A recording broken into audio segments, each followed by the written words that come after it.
لیکن میں ساتھ یہ کہوں کہ پاکستان کی کشمیر پالیسی غلامانہ، مدافعانہ، ساہوکارانہ، تاجرانہ پالیسی رہی ہے، اور اس سے کشمیر آزاد نہیں ہوگا۔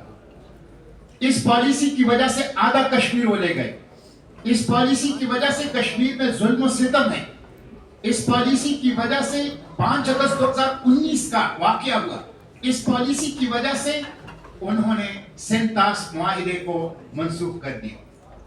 اس لیے اگر آپ لوگوں نے کشمیر کو آزاد کرنا ہے تو اس مدافعانہ، غلامانہ، معذرت خواہانہ، ساہوکارانہ، تاجرانہ پالیسی کے بجائے جارحانہ اور ایگریسو آزادی کشمیر کی پالیسی اپنانی ہوگی، ورنہ اسی طرح ہندوستان کی اور انڈیا کے ظلم و ستم جاری رہیں گے۔ دوسری بات حضرت مولانا حامد الحق حقانی شہید کے حوالے سے میں اتنا کہوں گا، وہ میرے دوست تھے، میرے بھائی تھے۔ 2002 کے الیکشن میں میں نے ان کا انتخابی مہم چلایا اور ان کے ساتھ 25-26 سال کا ایک بھرپور تعلق ہمارا رہا۔ ان کا جرم کیا تھا؟ ان کا جرم قال اللہ اور قال رسول کی پکار بلند کرنا، علوم نبوت کی اشاعت کرنا، ختم نبوت کی بات کرنا، ناموس رسالت کی بات کرنا، ناموس صحابہ و اہل بیت اطہار کی بات کرنا، پاکستان کے اندر نفاذ شریعت کی بات کرنا۔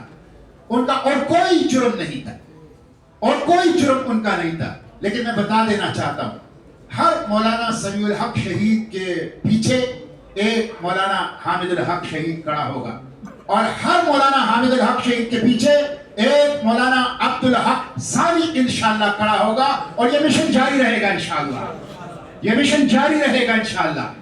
میں یہ مطالبہ کرتا ہوں کہ ان کے قاتلوں کو مدرسہ حقانیہ کے اوپر حملہ، یہ اسلام کے مرکز کے اوپر حملہ ہے، یہ مسلمانان عالم کے دلوں کے اوپر حملہ ہے۔